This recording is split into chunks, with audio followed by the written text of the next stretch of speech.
প্রকৃত সত্য তুলে ধরার জন্য তিনি যদি চেষ্টা করেন, কষ্ট করেন, এবং এটা করতে গিয়ে যদি তিনি খারাপ মানুষের রোষানলেও পড়েন, এবং যদি তিনি মৃত্যুর মুখেও পতিত হন, আশা করা যায় আল্লাহকে সন্তুষ্ট করার নিয়ত যদি তার থেকে থাকে, তিনি শাহাদাতের মর্যাদা পাবেন ইনশাআল্লাহ।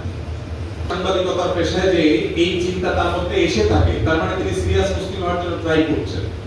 সন্দেহাতীতভাবে এই প্রশ্নটি অ্যাপ্রিশিয়েট করবার মতো। আমরা এই প্রশ্ন উত্তরে বলতে চাই বিনয়ের সাথে, যদি কারো কোনো দোষ প্রকাশ করা জনস্বার্থে প্রয়োজনীয় হয়, তাহলে সেই দোষ প্রকার দোষণীয় না।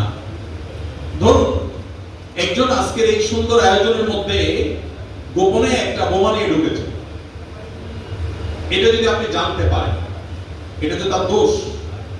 সে একটা দুর্বসিন্ধু নিয়ে একটা আক্রমণ করবার জন্য, এই শান্তিপূর্ণ পরিবেশকে ধ্বংস করবার জন্য সে একটা ব্যবস্থা গ্রহণ করেছে, এটা তো তার দোষ। এখন আপনি যদি সেই দোষের কথা সবাইকে জানিয়ে দেন, সিকিউরিটিকে জানিয়ে দেন, কর্তৃপক্ষকে জানিয়ে দেন, এটা কি ভালো হবে না খারাপ হবে? কারণ তার এই দোষ প্রকাশ করাটা জনস্বার্থে প্রয়োজন। এখন কোন সাংবাদিক ভাই তিনি যদি জনস্বার্থে কারোর দোষ প্রকাশ করেন, একজন লোক দোষী, ইনভেস্টিগেশনের মাধ্যমে জার্নালিজমের ইথিক্স মেইনটেইন করে তিনি যদি প্রকৃত সত্য বের করে আনেন, তাহলে এটা শুধু জায়েজ কাজ না, ক্ষেত্র বিশেষে এটা সওয়াবের কাজও হতে পারে। অতএব মানুষের দোষ প্রকাশ করা বেসিক্যালি নিষিদ্ধ হলেও যদি জনস্বার্থে হয়, মানুষের কল্যাণার্থে হয়, তাহলে সেটা জায়েজ হতে পারে, কোনো কোনো ক্ষেত্রে সেটা সওয়াবের বিষয় হতে পারে। বাট এই জায়গাটা অত্যন্ত স্পর্শকাতর জায়গা। আমাদের যে সমস্ত ভাইয়েরা গণমাধ্যমে কাজ করে, বিনয়ের সাথে আপনাদের প্রতি আমরা আরজ করতে চাই, আল্লাহ আপনাদেরকে সুযোগ দিয়েছে, সামর্থ্য দিয়েছে। আপনি চাইলে একবারে ধবধবে সাদা পরিষ্কার নির্দোষ মানুষটিকেও অত্যন্ত ভয়ঙ্কর খারাপ মানুষে আপনি পরিণত করতে পারেন, আপনার কাগজে, আপনার কলমে, আপনার রিপোর্ট। আবার এর বিপরীতে একজন আপদমস্তক খারাপ মানুষকে আপনি নির্দোষ সাব্যস্ত করতে পারেন আপনার রিপোর্টের মাধ্যমে। অত্যন্ত অত্যন্ত স্পর্শকাতর একটা অবস্থান আপনাদের।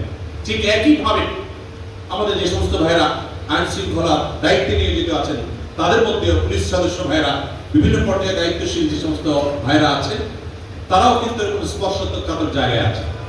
আপনি যদি ইচ্ছাকৃতভাবে একজন নির্দোষ মানুষকে দোষী সাব্যস্ত করেন, অথবা একজন দোষীকে আপনি নির্দোষ সাব্যস্ত করেন সামান্য কিছু সুবিধা পেয়ে, অথবা আপনার ব্যক্তি কোনো স্বার্থের কারণে, তো মনে রাখবেন জাহান্নামে যাওয়ার জন্য আর বেশি কিছুর দরকার হবে না।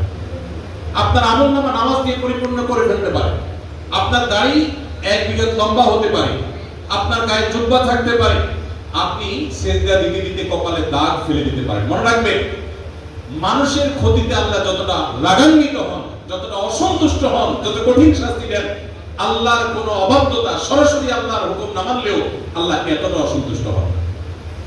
এজন্য আমাদের দায়িত্বশীলতা অনেক গুরুত্বপূর্ণ। আজ আমাদের সমাজে যে আস্থার ঘাটতি আমরা দেখতে পাই, প্রায় সময় শুনতে পাই মানুষ আইন হাতে তুলে নিয়েছে। যখন এরকম কোনো ঘটনা ঘটে, আমরা মানুষকে বলি, অ্যাজ এ মুসলমান ইসলাম আমাদেরকে আইন হাতে তুলে নিতে শিখায় না।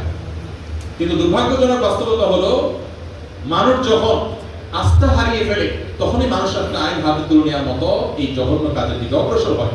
আস্থা তৈরি করার জন্য দরকার কিছু সৎ মানুষ, যারা সাংবাদিকতায় সততা দেখাবেন, যারা আইন শৃঙ্খলার দায়িত্ব নিয়োজিত হয়ে সততা দেখাবেন। আল্লাহ আমাদের ভাইদেরকে, আল্লাহ বিটি, বেশিরভাগ মুসলমানের দেশ, নামতে আসতে মুসলমান, আমাদেরকে বিক্রি করে ফেলবে আমরা সামান্য সুবিধার জন্য। আল্লাহ আমাদেরকে নিজেদের চারিত্রিক সততা, নৈতিক সততা পরিপূর্ণভাবে ধরে রাখার তৌফিক দান করুন। আমরা দোয়া করি আল্লাহ তাআলা সৎ সাংবাদিক এবং সৎ যে সমস্ত ভাইরা আমাদের সমাজে আছেন, তাদেরকে আল্লাহ তাআলা সেভ করুন, এবং যারা অসৎ আছেন তাদেরকে আল্লাহ তাআলা সত্যায় ফিরে আসার তৌফিক দান করুন।